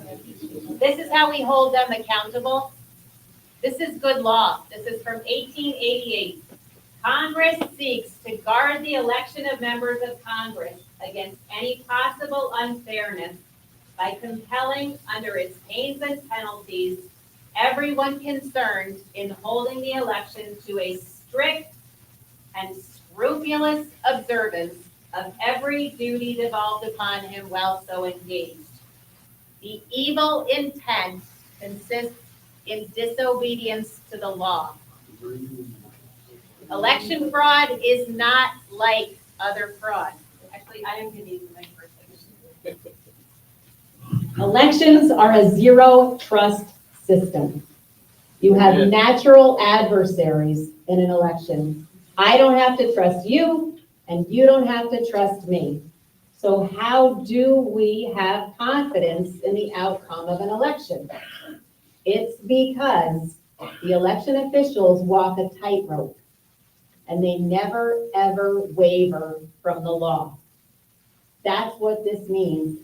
The evil intent consists in stepping off that tightrope, because why would someone do that? Why would they do that? Wait, who is undermining confidence in our elections? Who is interfering with continuity of governance? The people who step off that tightrope. And that's why there is a robust history of prosecuting them, because it upsets the balance of power in the country. Who would prosecute them? It's a civil rights issue. You don't need a prosecutor. It's what did I say? The Ku Klux Klan Act? Yeah. No, it's Title 18, Section 242 and 241. So this is, so while all these, maybe, if you could pull that off, we can probably do it, right? We become almost one-minded. Yeah. Just don't be disobedient. So while those lawsuits are rolling, as they get filed and out the door, and that process is still ongoing, it is not an easy process. We have an idea, let's just say it's an idea, it's an intellectual concept that we would like to file those by the end of March in as many states as possible. My faith is unshakable, and if we don't file them until May, I have faith that that means that they didn't need to get filed until May. That's all I can say about that, because the process is very difficult. And we're currently working with pro bono volunteer attorneys. And it's a big ask for an attorney to say, well, not only will I help with the research and that will only help with the writing, but I will sign on to represent you, not knowing if I'll ever get paid for hundreds or perhaps thousands of hours of work. So anyway, one of the things we need to do is, A, get ourselves really operating in this sphere, because you guys have become election validity experts today. And you need to help other people understand how the law works. Because the more people who understand how the law works, the harder it's going to be to pull the wool over the eyes of the American people. So this resolution for a legally valid 2024 general election is an opportunity for everyone who wants to take a disciplined approach and go to town boards, go to city officials, go to mayors, go to any kind of official in your state, any representative, and basically give them an opportunity to sign on or not to following the law. I like that, Ruth chuckled at that. It is an interesting approach. Anyway, everybody needs to be working, and that's going to give us the opportunity also to not only help more people understand why we filed these lawsuits and what these lawsuits are really about, but it's also going to give the judges the opportunity to discover that they are not working in cover of darkness. Whereas it is a recognized civil right in the United States for every citizen to have free and fair elections, and then you have your quote from Reynolds v. Sims that I already read. Whereas it is the duty of our election officials to guarantee our elections are accurate and free from distortion or manipulation, and there you have COI. Whereas our constitutional system of representative government only works when the following four tenets of an election are upheld. 1, the voter rolls must be accurate. You guys already know this, see, isn't that cool? 2, votes counted must be from eligible voters. 3, the number of votes counted must equal the number of voters who voted. And number 4, there can be no more than 1 in 125,000 ballots in error by the voting system. Next page. Whereas, here's Texas. Whereas, and actually they're launched. In Texas, they're already in Collin County, and they're going to be in Harris County starting next week, because I'm going to Texas next week to get them all psyched. Whereas an open source audit of the Texas 2022 general election conducted by Texas state citizens has uncovered evidence of massive inaccuracies that, supposed to say, appear to violate both federal and state laws, including 291,000 ineligible or uncertain registration violations, 196,000 votes cast by these crummy registrations, 42,150 total discrepancies in the vote count. I love this section, but I'm not going to read it out loud. You can read it. But they have like 3 different documents, and none of them matched. How can that be? You have one pile of ballots. How come one office counts the ballots one way, another office counts them differently, and they keep getting different numbers? That is not accurate, and it is definitely not compliant. 200,000 roughly voting violations in excess of the legal standard of system accuracy. Certification as defined by law, an attestation of accuracy and compliance, appears to have been fraudulent and illegal. Scrolling. Whereas these findings trample legal accuracy requirements of the voting system, which you guys know, you already know about this. It's all about the intent of the voter. It must be factually known before certification. Oh, and then I love this quote. From time immemorial, an election to public office has been, in point of substance, no more and no less than the expression by qualified electors of their choice of candidates. My favorite part is the from time immemorial. Doesn't it sound like it's like, you have like the, what do they call the plankton, and they grew legs, right? They grew legs, they came up out of the ocean, and they started voting, right? From time immemorial. I love it when the justices do this stuff. Whereas Texas's 2022 general election appears to have been invalid, depriving us of the guaranteed protection of our natural rights under a government duly and provably chosen by us, the American people, resulting in incalculable damage to our families, our way of life, and the fabric of these United States. Therefore, We call upon our representatives to provide relief to the people and the assurance of domestic tranquility by joining us in demanding a valid 2024 general election that upholds these existing laws and equitable principles of law. Because we added some ideas. So we can read over these, but I think we won't read over them today. Because I want to make sure we have plenty of time for questions. And what you will end up doing, if you decide that you do want to be a part of United Sovereign Americans and you do want to work on this resolution effort for California, and remember, you're going to be reading the same document they're reading in Texas. They're reading it in Illinois right now. They're reading it in New York right now. They're reading it in Ohio right now. Within weeks, they'll be reading it in Maryland. They'll be reading it in North Carolina. Also next is Florida is on deck. But there's one other state. Colorado is coming. Yep, they should be done. They're about 80% of the way. Tennessee is about 25% of the way. Everyone's in process. But there's another one, another big one coming up soon. I can't remember. Anyway, people all over the country are going to be reading these facts in front of elected officials and representatives of every stripe. And basically the final page says, yay or nay, are you in support? We're also offering these to civic organizations to sign. And those can ultimately be attached to the back of legal filings, because those are de facto legislative bodies, right? Where you have a group of sovereigns come together.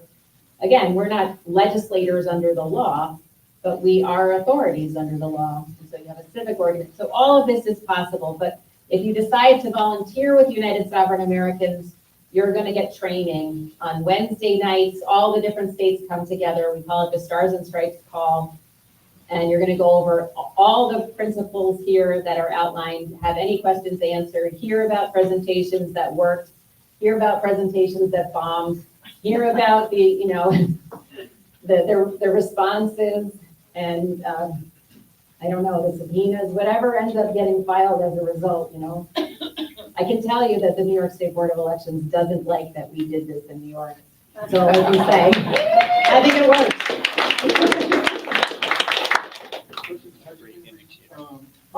Real quick, we're gonna take Q&A, so I'm gonna turn on the mic. So we have two ways to do this.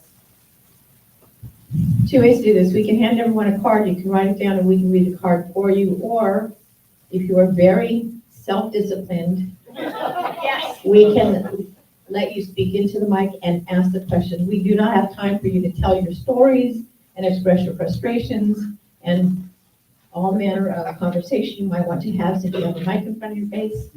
Just the question. Yeah, we'll give you 30 seconds. And I have a good Nazi. If you want to try to line for questions on the mic here, feel free to come on up on the side. And while you all are coming up for questions, everyone, pressure. when we're finished with Q&A, we have some envelopes up here that we pulled for those who would like to donate to either EIPCa or United South Americans or both. We're going to need attorneys in California for EIPCa, where you have attorneys, but we need attorneys for United South Americans. And I believe our scorecard is getting close for California. So we're going to need our teams, our resolution teams forming as soon as I get home. So we're going to want to know if you want to be involved. If you do, you need to go to the USA website and sign up there first. And from there, we get you involved. But right now, we really need California to help support our effort in California to hold our election officials accountable in 24 while we continue our slog for federal lawsuit. So indicate who your question is for.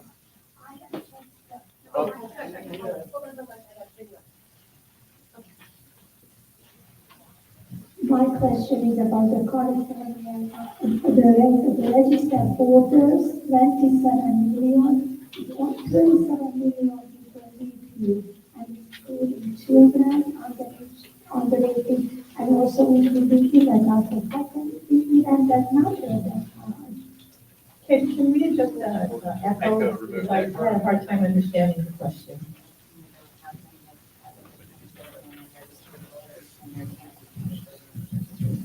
Because they're ineligible, they're duplicated, they're made up, they're, everything was, yeah. And that's what our federal lawsuit is about, that the California legislators and the registrars and voters, the way they manage elections, they are allowing for the count of these illegitimate names on a voter roll to be counted as equal to United States citizen. And so that's a violation of suffrage of our rights as citizens. Okay, so indicate who you want, who the question for, I'll show you. Well, this would be for both of you. My name is Larry, and I really appreciate what you're doing in regards to how you're trying to fight back and so a lot of the stuff repealed or changed correctly. Are you tying it back to laws such as HAVA and bringing that in the lawsuits? Yeah, absolutely. And why don't you speak to the way that you use HAVA and the federal prosecution election officials? Everyone, this document that Marly talked about today, federal prosecution of election officials, first time I ever heard about it was Marly talking about it. So this is why it's going to make a difference. Is this document helps us to hold election officials accountable? But you want to tie in on that? Well, I mean, there are a lot of different ways that HAVA and NIMRA come into play here, and it's far more complex than what I showed, but it's basically that simple at the same time. And there is another major law that ends up serving a purpose in a civil rights area, ironically, which is the Federal Information Security Modernization Act, which dictates how cyber protections and cyber management of all of our critical national security has to be handled. And it's another area where our voting systems fall miserably short of meeting any provable standard. And that would be the whole entire machine argument. Just end to end, all you really have to say is, does it comply with FISMA? And the answer is no. And therefore the system is not qualified to be used for a federal election. It can't be used because it simply doesn't meet basic cyber protective requirements from the federal government. The Federal Information Security, there's two of them actually, Federal Information Security Management Act, and then the Federal Information Security Modernization Act.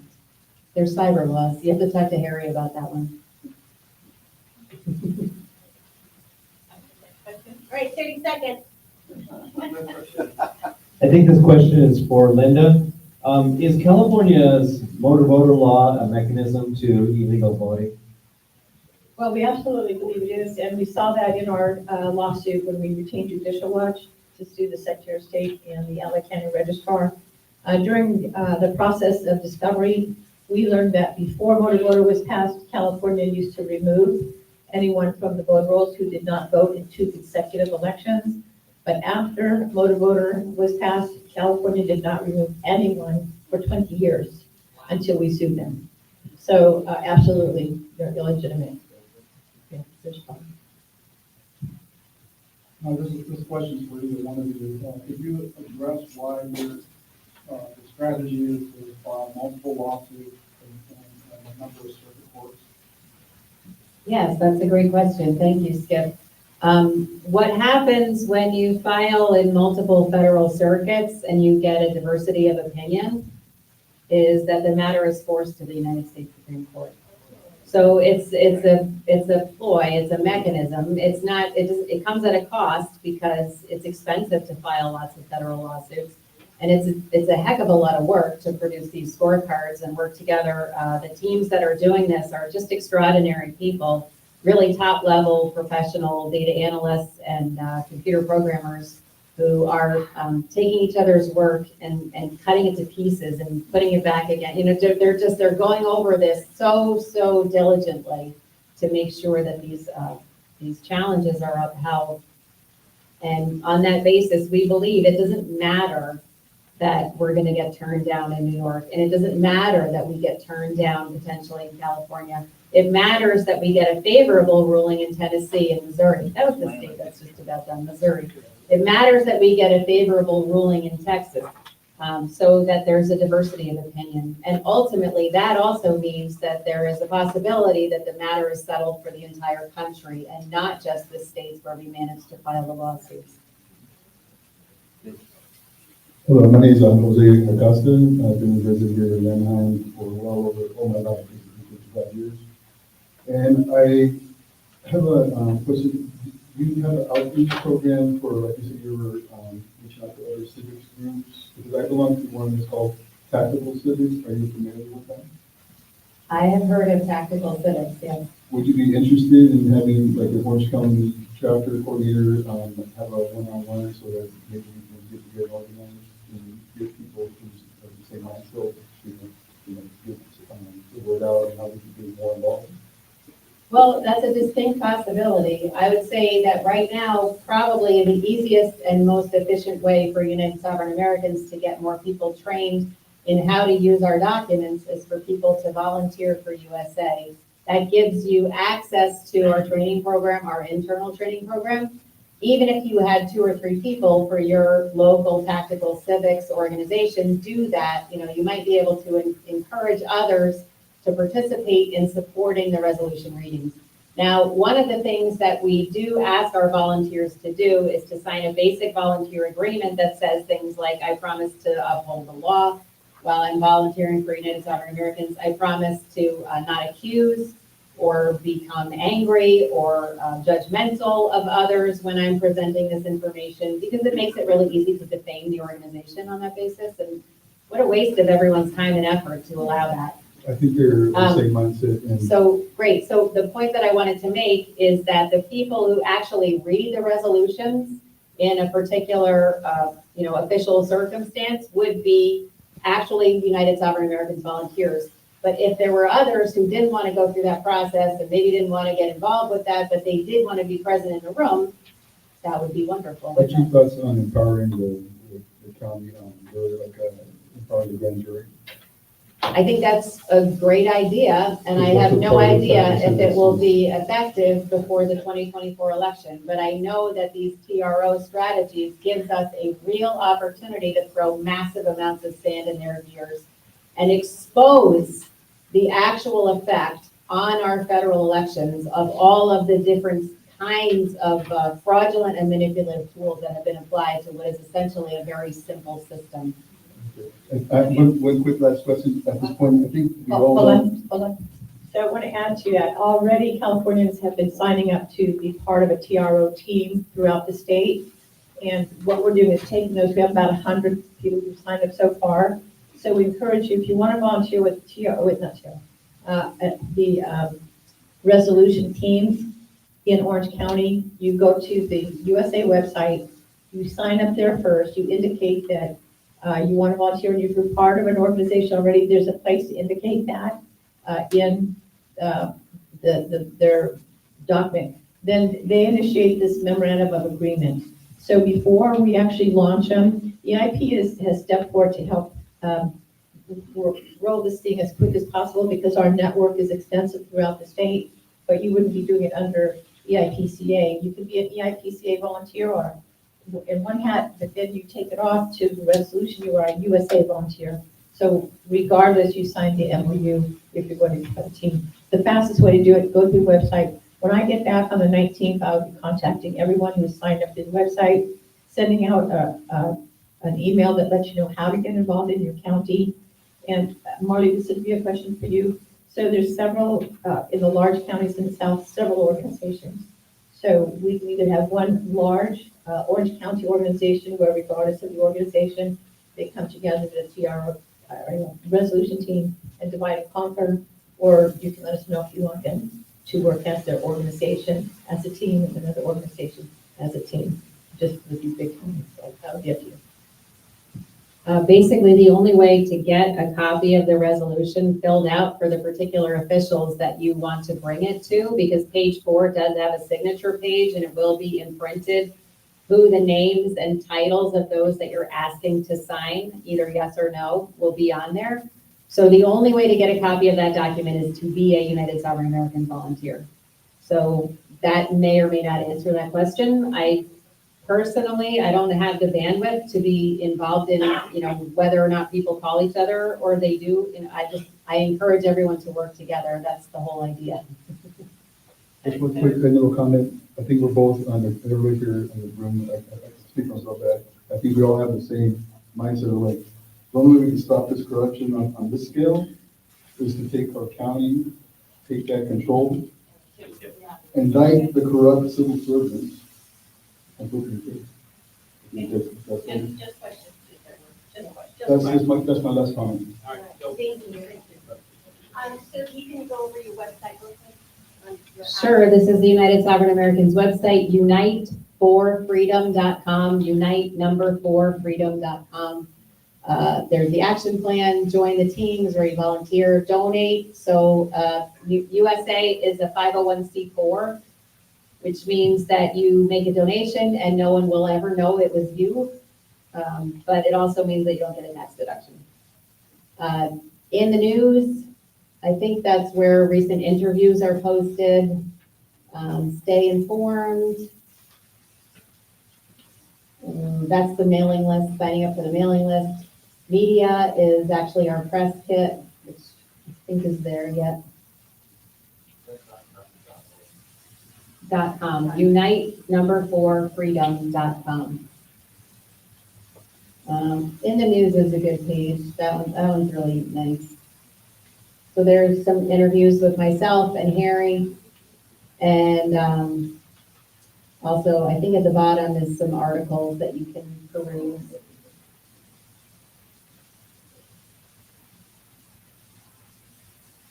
Okay, one more question. Your team has loads of data. Is it possible to actually get data by county that a county team could use for that? For the resolution process? No, for the scorecard. No. Okay. No, we're not breaking up the scorecards by county. And in fact, even though that question comes up all the time, and in the 2 states where it was attempted on multiple occasions, it just bombs. It doesn't work because it actually makes the local officials feel more like they're being attacked. And I'm not saying that you shouldn't do your own process with county data, but it doesn't get commingled with the United Sovereign Americans process. The scorecards are a statewide document, and they're a statewide document because that's the federal document. The statewide voter roll database is protected by FISMA. Your county voter roll databases, you could go into court, you could have an argument for a couple of years over whether or not a county voter roll database is protected by FISMA. But the state voter roll database is a 2-minute discussion. Yes, it is. Okay. Are all your slides available on the website? No, they are not. Okay, and then the last question, the FISMA requirement, is that going to show up in the lawsuits that you file? Yes. Okay, great, thank you. Yep. Everyone, what you need to know about California data, when you purchase the statewide voter roll database, you enter into a contractual agreement with the state of California, and you cannot share the raw data with anyone. You can't lease, you can't sell it. You can send a report, but that is a contractual basis. So we run it with the whole state at a time. And people often ask us, we can give them a part of their county. We cannot do that contractual agreement with the state. Hi, my name is Lynn, and I'm with our Orange County, our General Assembly, which I don't know if you've heard of them in New York, but that's not my question. In detail, what I'd like to understand is how do they make the voter rolls auditable? You kind of mentioned that. So I'd like to understand that a little bit more. Okay, I was specifically referring to the question of whether or not the number of votes counted equals the number of voters who voted. So, depending on every single state authority distributes a slightly different set of data as their official state voter roll database. So for example, in New York, when we get a copy of the state voter roll database from the State Board of Elections, which is actually becoming a very difficult thing to do, badge of honor, they include all of the registration records ever, including all of the purged or canceled registration records. That was how we were actually able to reverse engineer the algorithms inside of the voter roll database in New York, because we had the entire set of data. In California, it's my understanding that the canceled voter registrations are kept in a separate file. or they're at least not delivered in the file that is requested by, it's delivered under public records request.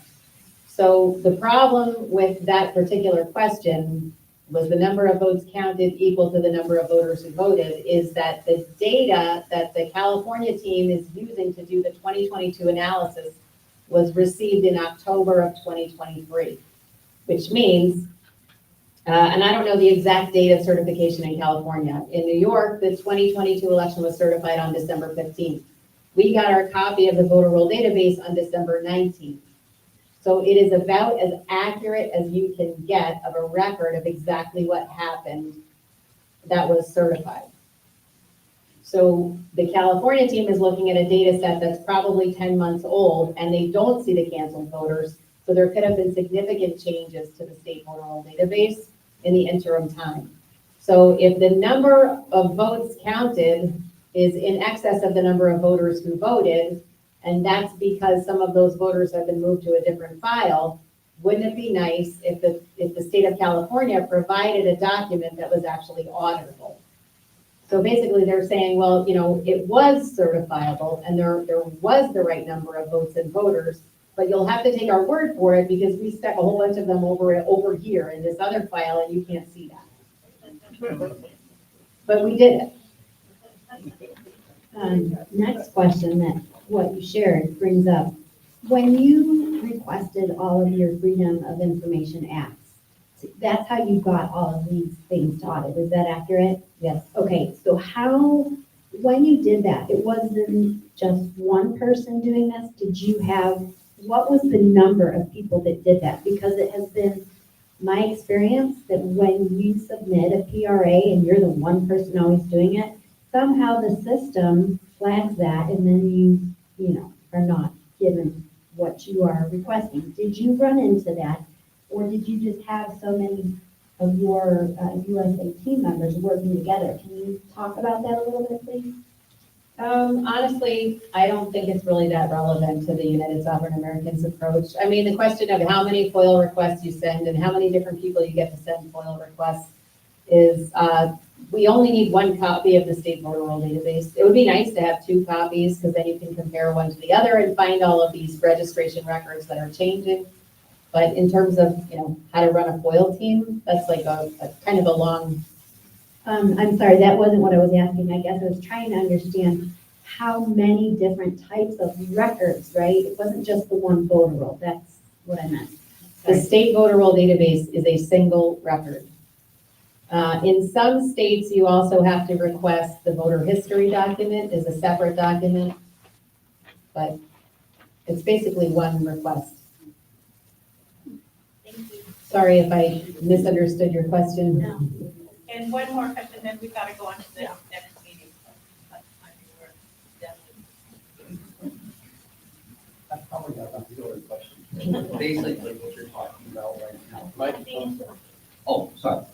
Like I said, I've got 200 questions for you, but for me right now, based on what she was just asking, do you have the cast ballot record for California 2022 LA County?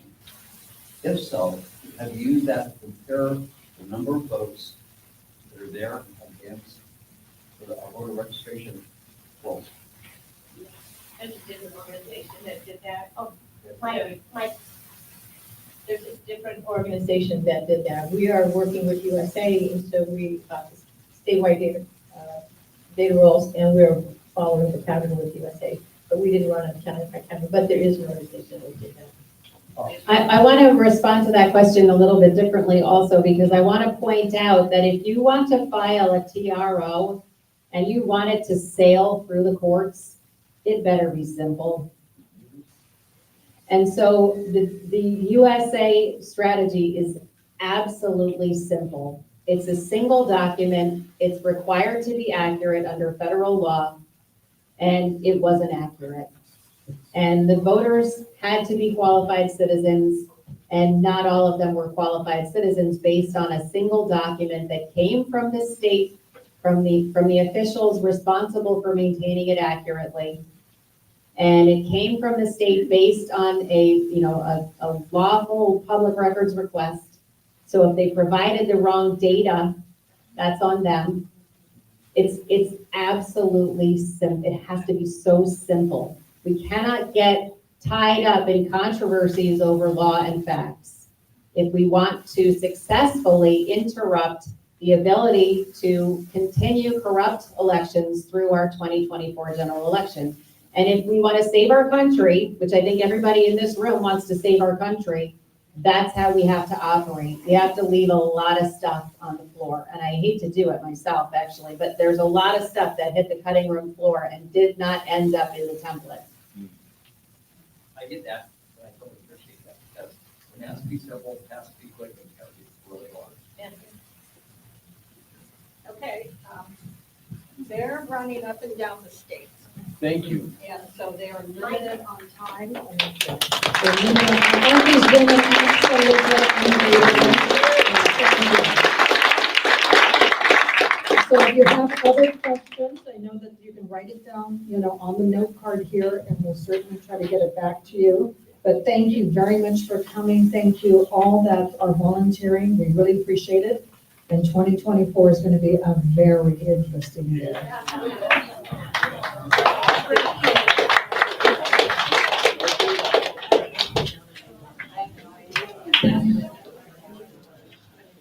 Pretty interesting, right?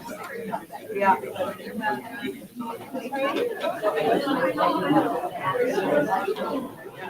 Oh, yes. I want to know how you're going to keep